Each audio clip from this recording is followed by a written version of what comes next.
Hi అండి, welcome back to my channel Devisri middle class అమ్మాయి. మీరు ఇప్పుడే కనుక మన ఛానల్ని ఫస్ట్ టైం చూస్తున్నట్లయితే ప్లీజ్ ఛానల్ని అయితే సబ్స్క్రైబ్ చేసుకోండి. ఈరోజు నేనైతే మీకు దొండకాయలతోటి ఒక అద్భుతమైన కూరనైతే పరిచయం చేస్తున్నా అండి. ఎప్పుడూ చేసేలా కాకుండా అద్భుతమైన టేస్ట్ రావాలి అని అంటే ఈ దొండకాయలతో ఒక్కసారి అయితే ఇలా ట్రై చేయండి. మీ అందరికీ తప్పనిసరిగా నచ్చుతుందని చెప్పి నేను అనుకుంటున్నాను. ముందుగా దొండకాయలను అయితే శుభ్రంగా కడిగి పక్కన పెట్టుకున్నాను. వీటినైతే అటువైపు ఇటువైపు కొసలు కట్ చేసుకున్న తర్వాత ఒక్కొక్క కాయని 4 ముక్కలుగా పొడవుగా కట్ చేసుకోవాలండి. ఇక్కడ ఈ దొండకాయలు వచ్చేసి చాలా పొడవుగా ఉన్నాయి కాబట్టి నేను ఒక్కొక్క కాయని 8 ముక్కలుగా కట్ చేసుకున్నాను. చూసారు కదా, ఇలాగ కట్ చేసుకున్నాను. ముందుగా అయితే మనం ఒక మిక్సీ జార్ తీసుకోవాలండి. మిక్సీ జార్ తీసుకుని దీనిలో ఒక మీడియం సైజు ఉల్లిపాయనైతే తొక్క తీసుకుని శుభ్రంగా కడిగి ముక్కలుగా కట్ చేసుకోవాలి. ఇలాగా దీన్నైతే మిక్సీలో వేసుకోవాలి. అలాగే వీటితో పాటుగా ఒక 4-5 పచ్చిమిర్చి వేసుకోవాలి. వీటితో పాటుగా ఒక ఇంచ్ అల్లం ముక్క, అలాగే ఒక 5-6 వెల్లుల్లి రేకల్ని తొక్క తీసుకుని వేసుకోవాలండి. చివరగా ఒక గుప్పెడు కొత్తిమీర అయితే వేసుకుని మిక్సీ జార్లో వేసుకుని గ్రైండ్ చేసుకోవాలి ఒకసారి. మరీ మెత్తని పేస్ట్లా కాకుండా కొంచెం బరకగా ఉండేలాగా అయితే పేస్ట్ లాగా చేసుకొని రావాలండి. ఇలా బరకగా ఉండాలి కొంచెం. ఇలా అయితే పట్టుకోవాలి. ముందుగా అయితే స్టవ్ మీద కడాయి పెట్టుకున్నాను. కడాయి పెట్టుకుని ఆయిల్ అయితే వేసుకున్నానండి. ఈ ఆయిల్ వేడెక్కుతుంది కదా, ఇప్పుడు దీనిలో అయితే ఒక 1/2 స్పూన్ జీలకర్ర వేస్తున్నాను. ఈ జీలకర్ర కొంచెం వేగగానే దీనిలో కొంచెం కరివేపాకు వేస్తున్నా అండి.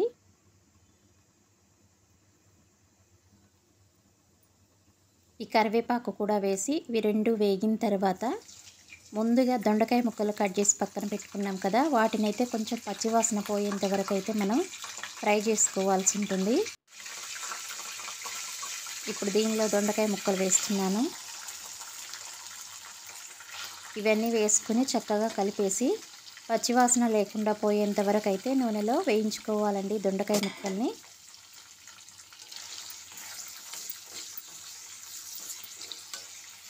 ఇలాగా మొత్తాన్ని ఇలా కలిపేసుకొని కాసేపు మూత పెట్టుకొని వేయించుకోవాలి ముక్కలు.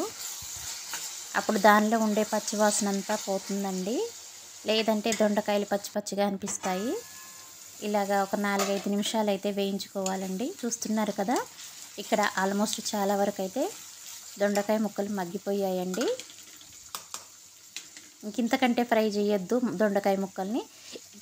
ఇప్పుడు దీనిలో ముందుగా మనం మిక్సీ పట్టుకొచ్చేసినటువంటి ఉల్లిపాయ, అల్లము, అన్ని కొత్తిమీర వేసి మిక్సీ పట్టుకొచ్చాం కదండి పచ్చికారము, దాన్ని అయితే దీనిలో వేసుకొని చక్కగా పచ్చివాసన పోయేంత వరకు అయితే వేయించుకోవాలండి. ఈ నూనెలో అది వేగిపోవాలి. ఇలా మంచిగా కలుపుతూ వేయించుకోవాలండి. అడుగంటుకోకుండా చూసుకోవాలి. ఇలా మొత్తం కలిసేలాగా కలిపి ఒకసారి అయితే మూత పెట్టుకున్నామనుకోండి, అది చక్కగా మగ్గిపోతుంది. కారము మనం వేసినవి పచ్చిమిర్చి కాబట్టి పచ్చివాసన ఉంటుందండి. అలాగే ఉల్లిపాయ కూడా మగ్గిపోవాలి కదా.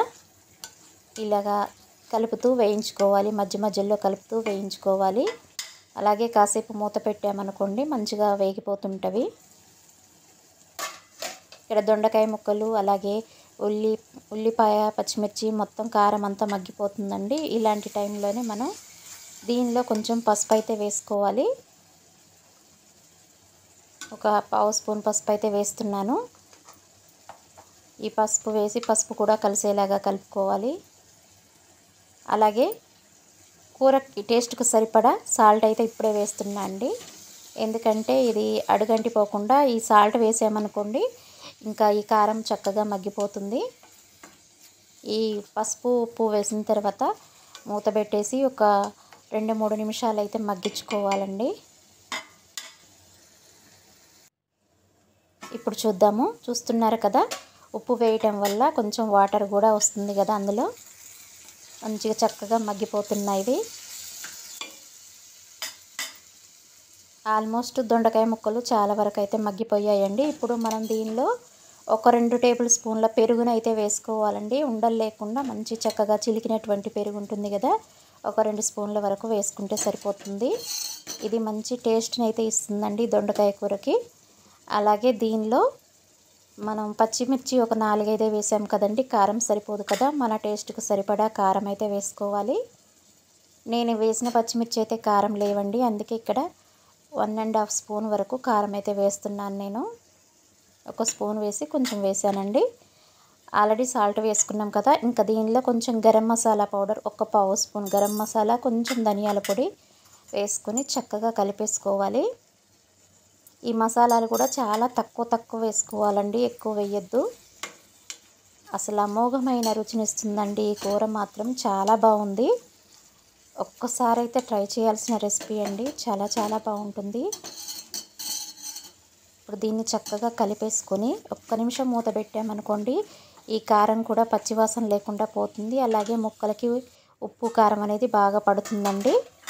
ఇలా కొంచెం సేపు మగ్గించిన తర్వాత ఇప్పుడు దీనిలో గ్రేవీ కోసం మనం కొంచెం వాటర్ అయితే యాడ్ చేసుకోవాలి. అలాగే ఎందుకంటే దొండకాయ ముక్క ఫ్రై అయింది కానీ ఉడకాలి కదండి, ముక్క కూడా సాఫ్ట్ అవుతుంది. కొంచెం వాటర్ యాడ్ చేయడం వలన సాఫ్ట్గా ముక్క మంచిగా ఉంటుందండి. ఇక్కడ కొంచెమే పోసాను కదా వాటరు, అప్పుడే దగ్గరకు అయిపోయినట్లుగా కనిపిస్తుంది కదా, ఇంకొంచెం యాడ్ చేసుకోవాల్సి ఉంటుంది.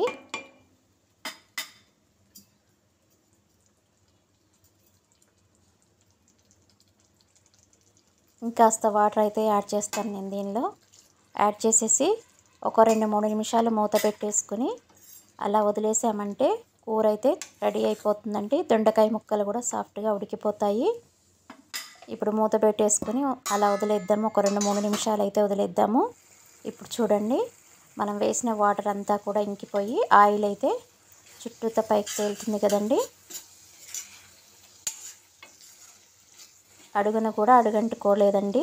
ఇక్కడ ముక్కని టెస్ట్ చేస్తున్నాను అసలు ఉడికిందా లేదా అని. చూసారు కదా ఎంత సాఫ్ట్ అయిపోయిందో.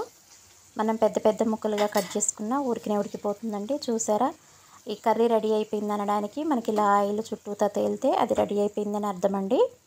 ఇంకా స్టవ్ అయితే ఆపేసుకోవడమే. దీన్ని అయితే వేరే బౌల్లోకి అయితే తీసుకుందాము. ఎంతో టేస్టీగా ఉండే దొండకాయ కర్రీ అయితే రెడీ అయిపోయిందండి.